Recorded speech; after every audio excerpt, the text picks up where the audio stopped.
Oh boy, these Chinese students are a lot more powerful than I thought they would be. 多多对抗他，加油！ Wow! Oh my, I will not do this.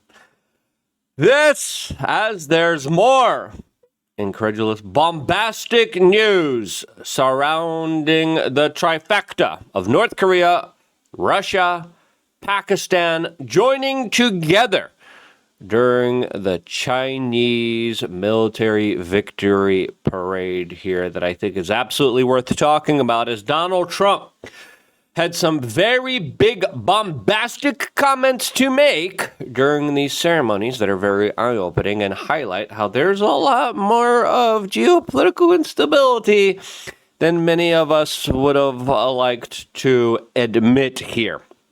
All of this is happening here as now the Chinese are kind of debuting their latest advanced military tech that some people have argued potentially already has surpassed the military ability of the United States. Now, I doubt those potential reports here, but the fact that there's even a discussion now, I think is extremely significant as the images that we're getting from this Victory Day parade by the Chinese is highlighting a force, a country that is trying to have global hegemony and will be doing their best to try to take it away from the United States. Now, this is interesting. You see the kind of symbolism here, especially with the eighth. The Chinese, I've been studying a lot of the kind of Chinese lore when it comes to numerology and astrology. It's fascinating stuff, to say the least here. And you do see a lot of it represented through their government. Now,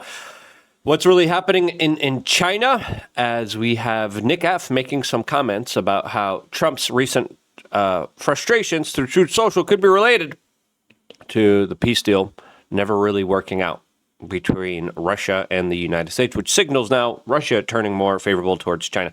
We're going to talk about this. I've been talking about geopolitics for 21 years, investigating, researching all of this. A lot of the stuff that we said was going to happen has actually happened.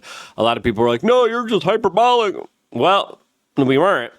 You look back at our old videos many, many years ago, and we're like, man, the storm clouds are gathering, the saber rattling is starting, this is going to lead to something big. It did.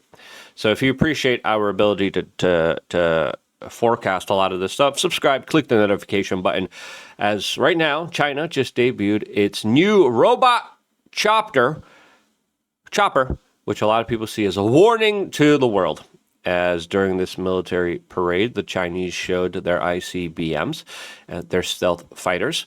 But more importantly, there was this unmanned rotorcraft, a drone helicopter, which a lot of people say is a silent, lethal piece of naval warfare that could be designed for reconnaissance, surveillance, anti-submarine missions, as these unmanned helicopters represent kind of a new alleged naval dominance. Now, the Chinese, one of their biggest strengths here is their manufacturing capabilities. They're able to not just secure a lot of important resources around the world with their Belt and Road initiatives, but they're able to build things with them like boats. And they're able to build boats very fast, very quickly, to the point where the United States just doesn't have those capabilities. As now they're reporting how these helicopters could scout, track enemy vessels, hunt for submarines, all without risking a single human pilot. As for years now, a lot of people have been saying, hey, stop working on these fighter jets, stop working on these helicopters, start working on drones. And it looks like the Chinese are definitely taking it very seriously, as them highlighting this type of advanced missile arsenal. The stocks responding here, as a lot of people are saying, hey, the fact that NVIDIA went down shows that it could be an indicator that China is preparing to, quote, annex Taiwan, which they have been drilling and wargaming for an extremely long time. Even just a few days ago, there was a massive report. Oh, no, the Chinese are mobilizing. The Chinese are essentially just doing everything step by step to signal, to saber rattle, yeah, we're going to invade you now, Taiwan. And then they stop. They send in all the forces. They send in all the naval assets, all the Air Force assets. They prepare all the troops. They board them. They get right near to Taiwan, and then they back off. Why are they doing that? Well, it is to, one, keep the Taiwanese guessing about their move here, but to also desensitize their defenses, because the more you're like, I'm going to hit you, I'm going to hit you, I'm going to hit you, and then you don't hit them, people automatically put their defenses down. Like, okay, they're just posturing here. It's not going to happen here. But it is very correlated, in my opinion, that whenever the United States could be bogged down in places like Ukraine or places like the Middle East, that this could be the opportune situation that China sees as their opportunity to take Taiwan, which is a geopolitically stronghold for them with a potential perpetual conflict with the West. If the conflict with the West happens, China has been preparing a lot of these islands, predominantly because they understand that they don't want the fighting to happen in Beijing. They don't want it to happen on the mainland territory, and they need defensive positions outside of their mainland in order to have a competitive kind of advantage with a potential future conflict. This is why I say America's geopolitical kind of conundrum, especially with what's happening with Iran, is significant here because that involves Pakistan. And Trump just made some very interesting comments about Putin. Now, before talking about those comments and his latest type of, and Nick and Alex Jones had some interesting things to say about how Trump sees ending this war in Ukraine as a way to go to heaven. We'll talk about that. Before we do, we wanted to tell you about wearechange.shop. You scroll down, and right here, we have some amazing tea available to you. We have organic green tea with ginger and lemon, which I really like. I really enjoy. You get a big old bag of it. And our mascot is a happy little testicle because we make sure that no microplastics get into our tea. Lots of tea leach tremendous amounts of microplastics.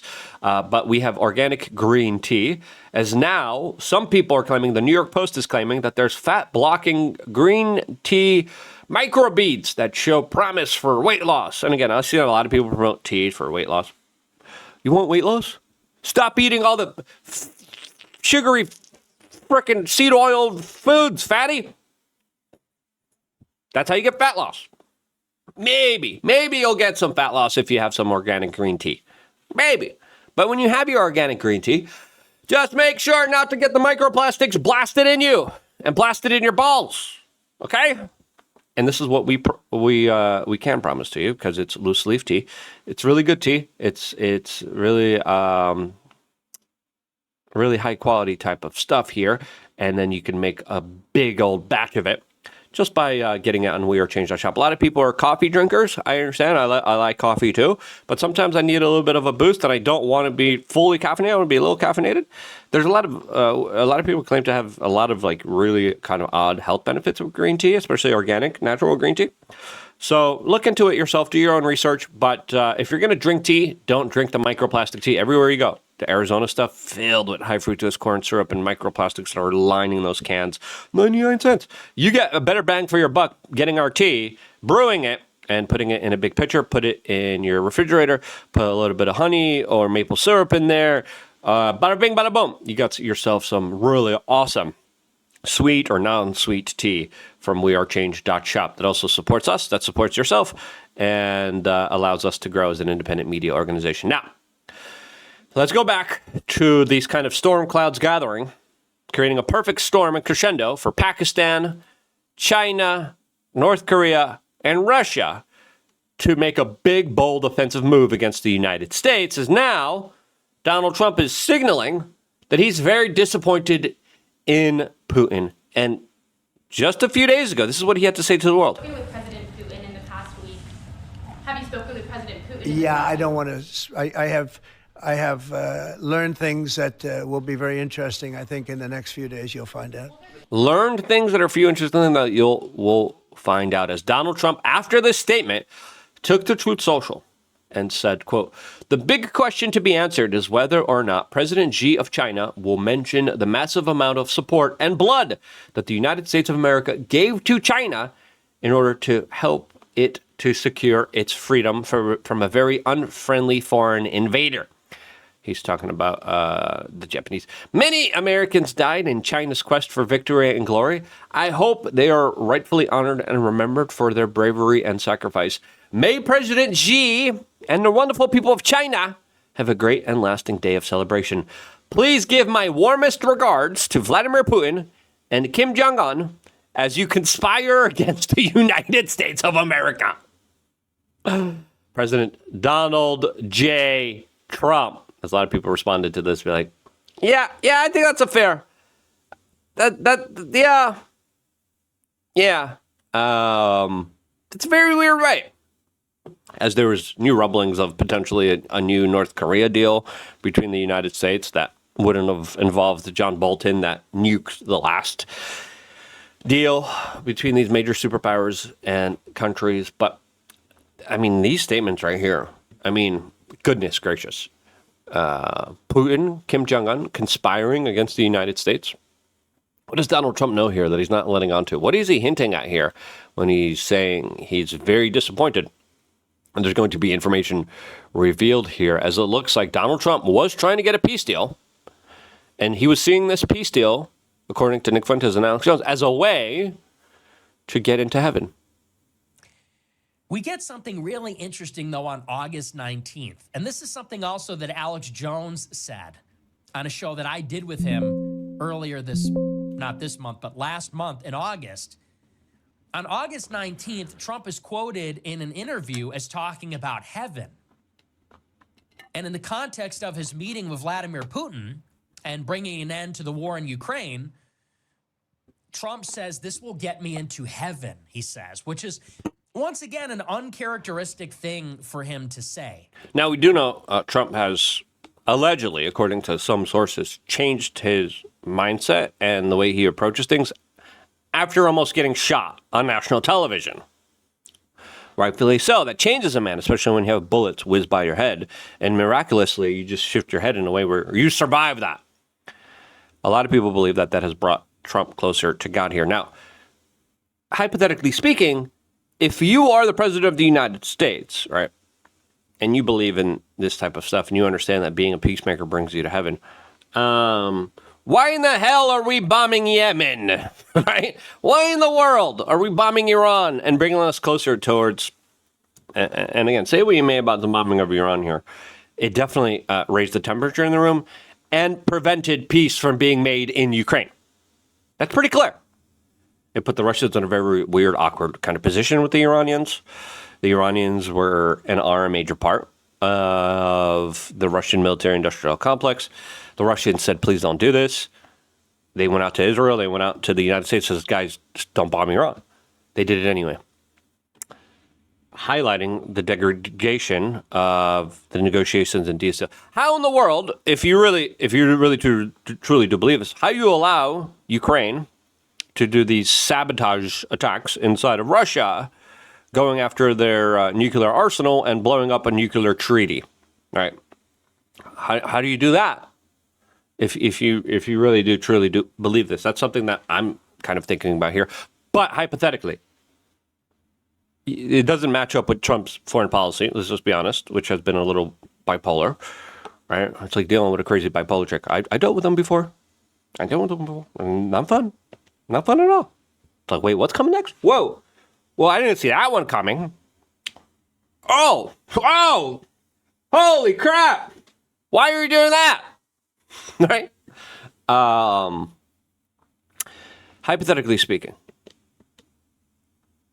if you end this kind of 1,000-war blood feud of Slavic young men, I think you deserve to go and have it. Absolutely. Are you actually doing it? Well, the geopolitical moves you're doing that complicate the scenario, especially with Iran and Russia and sabotage attacks and, hinting and telling and then providing more weapons for Ukraine, doesn't highlight that.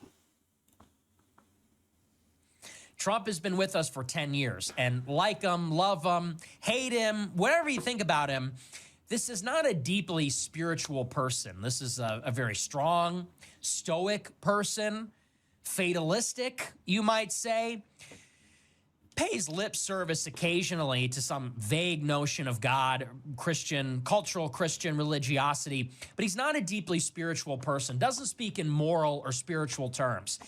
And when I saw that quote, I That's true. remember this is something that Alex Jones has said to me also, that privately, people say that Trump is talking all the time about heaven, about going to heaven, about the afterlife, about these things, which is, again, just another one of those data points. It's another uncharacteristic thing. Yeah. What's really happening? Who knows? But I think the proof is in the pudding with what is being developed right now, as the Russians have been launching a lot of strategic bombers. They've been launching cruise missiles towards targets in Ukraine right now. And a lot of people believe, even me personally, and you saw me signal this, and I said this a few weeks ago. I said, listen, if the peace deal doesn't work, expect a major kind of Russian offensive right before winter. As right now, we're getting reports that Russia is preparing for a fall offensive in order to seize all of the Donetsk region, as we're getting reports that the Russians are now deploying their elite naval infantry and airborne divisions in the Donetsk Oblast region, northeastern Sumy Oblast and Kherson direction. As people are saying, this redeployment suggests that there's going to be another major Russian offensive soon. Looks like it. As the Europeans, even as political rights here, are grasping at the straws as Europe is floating a Ukraine-Russia buffer zone. We're going to have our troops, European troops there. And the Russians are like, no, you're not. This is not going to work here. And it's pretty clear that the peace negotiations and the peace deal failed. They failed. They didn't work here. And now we're stuck in a situation where Putin is trying to play up Eastern Europe against Ukraine. And there are a lot of tensions there as Ukraine keeps bombing some of the gas and energy resources that are being sent from Russia to places like Hungary. Now, Ukraine receives a significant amount of energy resources through its Eastern European neighbors, and then Putin's like, why don't we just cut off their energy? If they're cutting it off from you, cut it off from them. As clearly the tensions are building among Eastern European nations. There's a lot of conflict and tension between Ukrainian refugees and Polish citizens that I've been seeing personally myself here, as the New York Times writes, Putin and Xi invoke wartime unity as they hail ties in Beijing. It's not just that. Russia just secured a new gas pipeline deal with China that, of course, would avoid a lot of the, quote, sanctions. Now, this is the interesting part of it. We've seen Trump be very angry at India for violating sanctions by buying a lot of Russian energy resources and then selling it to other places around the world, including Europe. That's just buying it at a premium. China does that as well. But China's not dealing with tough trade talk or tariff talk. China is dealing with a situation where Donald Trump is saying, yeah, 600,000 foreign students. Come on in, guys. And then he clarified that, no, there's like 300,000 already. There's going to be 300,000 more. Okay. All right. But very weird kind of signaling here, as we are in an artificial intelligence arms race between China, between Russia and us. And it's pretty clear here that things are being fomented behind the scenes here in order to make sure that one country will lead the nation here. Now, again, lots of things are also developing here. Germany reportedly also identified all the Ukrainian members of their commandos that blew up the Nord Stream pipeline. And Russia's like, you know what? Yeah, we're just going to build a new pipeline. And instead of giving our energy resources to Europe to allow Europe to flourish, we're going to give it to China. China, that, of course, is demanding a lot of energy with all of their artificial intelligence need, that now will have a direct pipeline and a strategic energy alliance, which is stupid. Like, if you're America, right, you're like, oh, man, listen, these sanctions, right? China's just buying up the Russian oil, selling it on the market. European countries and other nations are buying it. we're just giving an extra, these sanctions are just giving an extra cut to China. Okay? China clearly geopolitical threat against the United States, and now they're going to have a Siberian 2 pipeline that's going to redirect Russian gas exports from Western markets to China. 50 billion cubic meters annually for 30 years. There's a pipeline. Will be moving through Mongolia to China, and will be securing China's energy independence, which is a major threat against the United States. And if you're in the United States, and again, I've been warning about this for 20 years. This is so frustrating. I was like, you care about America, you care about the dollar, you care about American hegemony, you care about the best interests of America. You don't entangle yourself in these nonsense, stupid, idiotic fights. You don't do it. They did it anyway. And it's infuriating because I've been screaming about this. And people are like, you're anti-American because you don't like these wars. How dare you? All these John McCain, bloodthirsty, war hawk, pathetic, punk-ass individuals scream. Ooh. Look back at this. Look back at how all of this is playing out here. Look back at the maneuvers. Look at the purchasing power of the dollar. Look at U.S. hegemony. All of that is under threat because of these stupid, idiotic decisions and moves that we were sold to. And all of it was a lie. They lied to us, and it's infuriating. Because if you care about America, you care about America's interest, you would have done the right thing. And you wouldn't have secured China's energy independence. That's just my 2 cents. Anyway, get some green tea. Chill out. Maybe burn some fatty. WeAreChange.shop. Great tea. I love you guys. Stay tuned for more. All here exclusively on YouTube.com/WeAreChange. Beautiful and amazing human beings. Gosh darn!